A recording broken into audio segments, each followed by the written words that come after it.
우리 51절 말씀 같이 함께 읽도록 하겠습니다. 51절 시작. 바로 그때 성전 휘장이 위에서 아래까지 두 쪽으로 찢어졌습니다. 땅이 흔들리며 바위가 갈라졌습니다.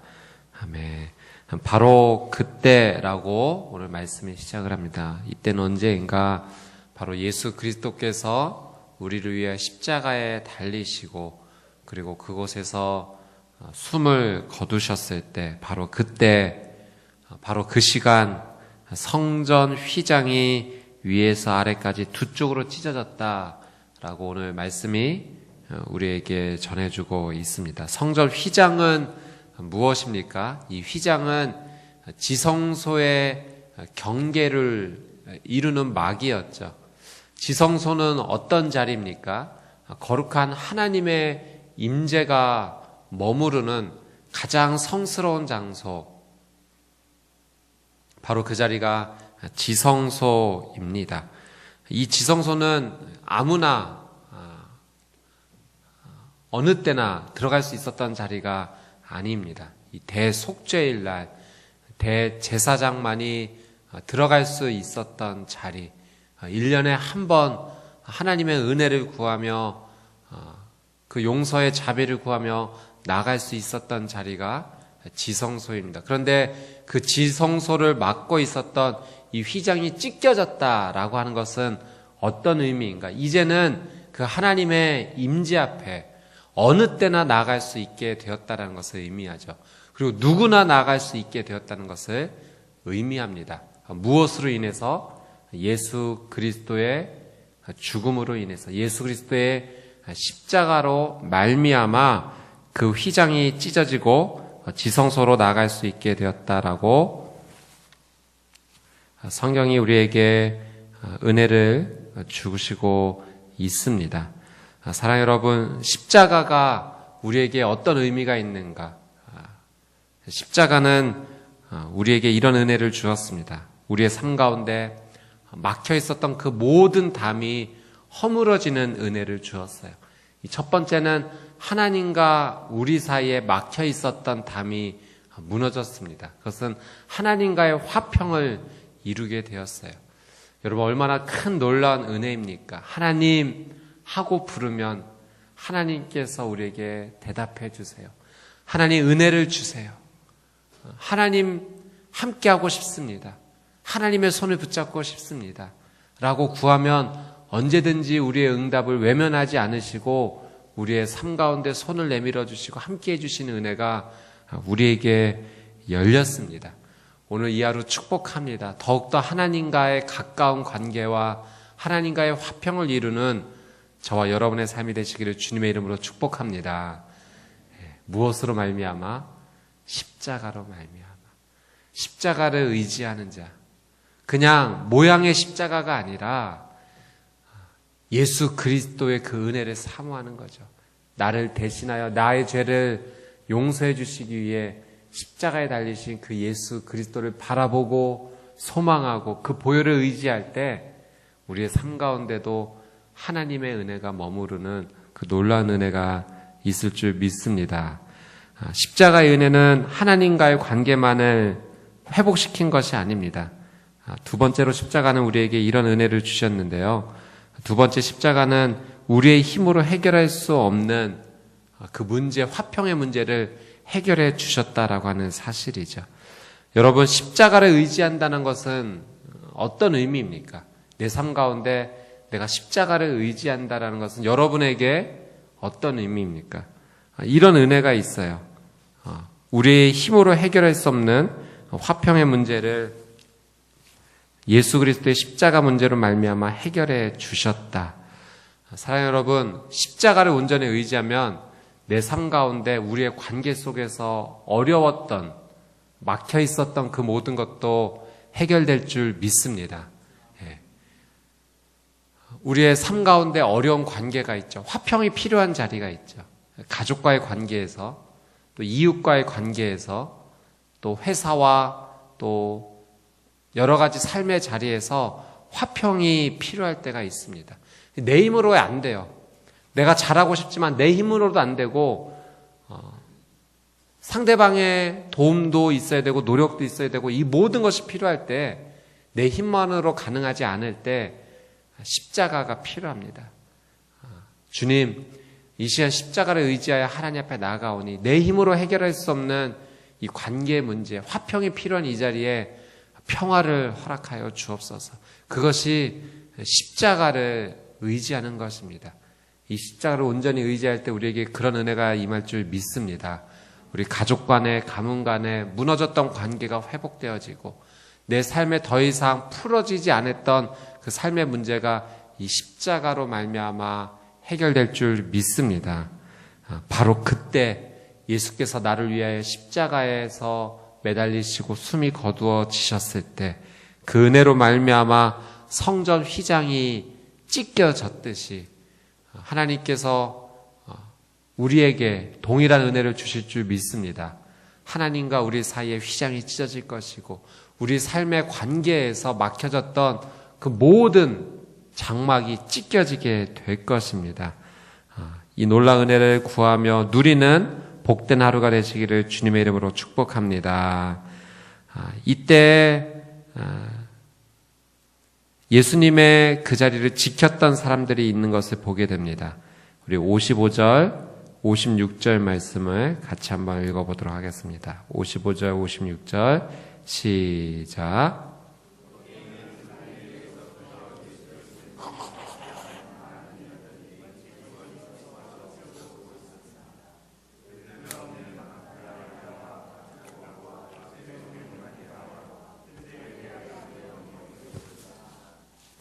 아멘. 거기에는 갈릴리에서부터 예수님을 섬기면서 따라온 많은 여자들이 멀찍이 서서 지켜보고 있었다라고 성경이 기록하는데요. 막달라 마리아, 야고보와 요셉의 어머니 마리아, 또 세베대들의 어머니가 있었다라고 성경이 기록을 하고 있습니다. 여러분, 지금 이 상황은 제자들은 다 도망친 상황이에요. 예수님을 위해서 목숨도 내놓겠다라고 다짐했던 그 제자들은 도망친 상황입니다. 다 남자들이죠. 남자들은 자기의 인생을 구하기에 급급했습니다. 자기도 죽임을 당할까봐, 십자가에 못 박힐까봐 도망가기에 바빴습니다. 그런데 오늘 말씀에 여인들은 그 자리를 지켰다라고 성경이 기록을 하고 있죠. 참 귀합니다. 그래서 저는 물론 우리 모두가 하나님 앞에 동일하지만 특별히 여인들, 이 자매님들이 더 하나님 앞에 영적으로 축복받은 존재라고 생각을 하는데요. 그 귀한 신앙과 믿음의 은사가 있는 것 같습니다. 특히 어렵고 힘든 자리일수록 여인들은 믿음으로 그 자리를 지키는 것을 보게 돼요. 이 자리에 계신 우리 자매님들, 여인들을 축복합니다. 오늘 말씀에 나온 여인들과 같이 굳건하게 신앙을 지키고 믿음을 지켜 영향력을 흘려보내는 거룩한 존재가 되시기를 주님의 이름으로 축복합니다. 또한 우리 여인들뿐만 아니라 우리 남자 형제님들에게도 그런 동일한 은혜가 있게 되기를 주님의 이름으로 축복합니다. 아멘. 여러분, 신앙이란 무엇입니까? 믿음이란 무엇입니까? 그 자리를 지키는 거라고 생각을 합니다. 어떤 자리? 오늘 말씀에처럼 예수를 바라볼 수 있는 자리. 얼마나 위험한 자리입니까? 얼마나 지키기 어려운 자리입니까? 그러나 믿음이란, 신앙이란 그 자리를 지키는 거예요. 내게 주어진 자리에서 최선을 다하여 예수 그리스도를 바라볼 때 그것이 믿음이고 신앙이 될 수 있는 거예요. 가정 가운데서, 직장 가운데서, 내 삶의 터전 위에서 그 자리에서 예수를 바라보십시오. 그 자리에서 십자가에 매달리신 예수 그리스도를 바라보십시오. 그것이 믿음이고 그것이 신앙입니다. 오늘 말씀에 나오는 많은 여인들은 그 자리를 지켰습니다. 예수님을 떠나지 않았습니다. 오늘 이 하루 어떤 상황의 순간에 있든지 예수 그리스도를 바라보는 저와 여러분의 삶이 되시기를 주님의 이름으로 축복합니다. 힘들고 어려운 때일수록 예수님을 바라보면 돼요. 아무것도 할 수 없을 그때 예수 그리스도를 바라보면 돼요. 내가 어떠한 결정을 내리기 어려울 그때 예수 그리스도를 바라보면 됩니다. 그게 믿음이에요. 주님, 내가 오늘 어떤 말을 해야 되겠습니까? 이 자리에서 어떻게 말해야 되겠습니까? 주님, 이 자리에서 내가 어떻게 행동해야겠습니까? 말을 하기 전, 행동을 하기 전 예수 그리스도를 바라보는 것, 그 자리에서 십자가의 은혜를 구하는 것, 그것이 오늘 우리가 살아갈 방법이고 살아갈 믿음이라 오늘 성경이 우리에게 가르쳐주고 있습니다. 이 놀라운 삶의 믿음의 방법대로 우리 모두가 이 하루를 거룩하게 보내게 되기를 주님의 이름으로 축복합니다. 또 이 여인들뿐만 아니라 귀한 또 훌륭한 제자의 모습을 볼 수가 있는데요. 우리 57절, 58절 같이 한번 읽어보도록 하겠습니다. 시작.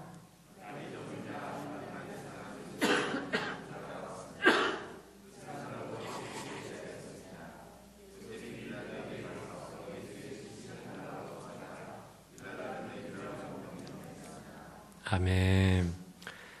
날이 저물자 한 사람이 빌라도에게 나갑니다. 성경은 그를 아리마대 요셉이라고 밝히고 있습니다. 그는 어떤 사람이었는가? 그를 소개하기를 성경은 부자다라고 이야기를 하고 있죠. 그리고 부자다라고 하는 것으로만 멈추는 것이 아니라 그의 삶이 이렇게 소개되고 있습니다. 그 사람도 예수의 제자였습니다. 예수의 제자였습니다. 한번 밑줄을 그어주시고요. 여러분도 어떤 자리에서든지 여러분의 삶이 소개가 될 때 소개가 되는 문구가 있을 것입니다. 이 사람은 누구입니다.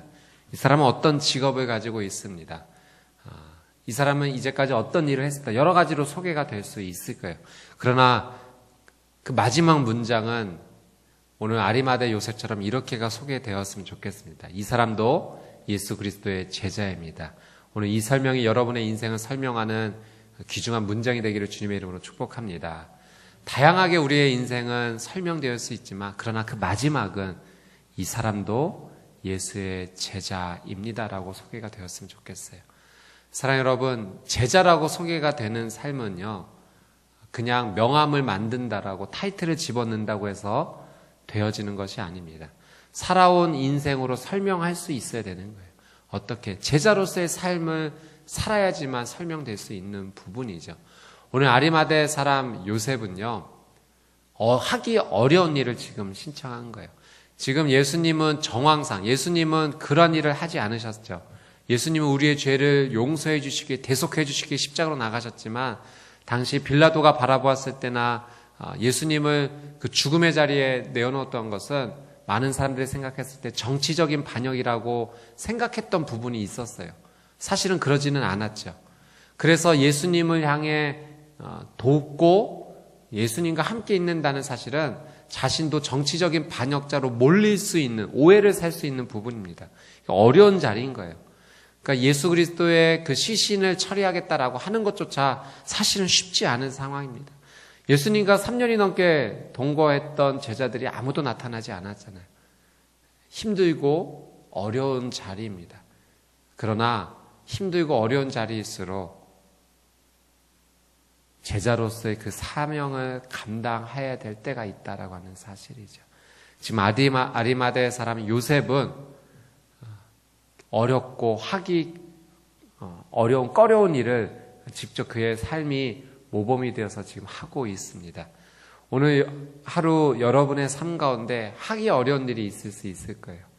하나님을 믿는다는 이유, 예수 그리스도를 사랑한다는 이유 때문에 그 일을 하셔야 됩니다. 모두가 꺼려하는 일, 모두가 하기 어려워하는 일, 모두가 피하고자 하는 일, 그 일을 하셔야 됩니다. 무엇 때문에? 예수님을 사랑하기 때문에, 예수님을 바라보기 때문에, 십자가에 매달리신 예수 그리스도를 내가 주목하기 때문에 그 일을 하셔야 됩니다. 그래야 제자로서의 삶이 증명이 되는 것입니다. 오늘 아리마대 사람 요셉은 그 어려운 일을 하고 있습니다. 삶의 고백으로만 뿐만 아니라 삶의 행동으로 제자의 삶을 증명하는 저와 여러분의 삶이 되기를 주님의 이름으로 축복합니다. 아리마대 사람 요셉은 자기가 준비했던 새 무덤을 예수 그리스도를 위해 내어 주었습니다. 제자의 삶은 그런 것 같아요. 무덤을 준비하는 인생이 아니라 무덤을 내어주는 인생입니다. 내 인생의 죽음을 이렇게 아름답게 마무리가 됐으면 좋겠다라고 생각해서 죽음을 준비하는 인생이 아니라 그 마지막 죽음까지도 예수 그리스도를 위해 내어줄 수 있는 인생. 내 인생의 마지막을 생각하고 달려가는 것이 아니라 오늘 지금 이 자리에 예수 그리스도를 위해 모든 것을 내어줄 수 있는 인생이 제자의 삶이다라고 오늘 성경은 기록하고 있습니다. 여러분의 삶의 목적 무엇입니까? 우리 사랑하는 자녀들도 오늘 이 자리에 함께 했는데 공부하는 이유가 무엇이냐라는 많은 질문을 받게 될 거예요. 마찬가지로 우리의 인생도 마찬가지죠. 왜 사는 것입니까? 무엇을 위해 사는 것입니까? 학생들이 왜 공부를 하냐라는 질문을 받는 것처럼 우리도 왜 무엇 때문에 인생을 사는 것입니까? 무덤을 준비하는 인생으로 설명되지 않았으면 좋겠어요. 우리 어른들이 그런 말씀 하시죠. 화장실 하나인 집에서 2개인 집으로 늘리고 싶어서 삽니다. 그저 우리의 인생이 화장실 늘리는 인생으로 설명되지 않았으면 좋겠어요. 그것이 무덤을 준비하는 인생이라는 거죠.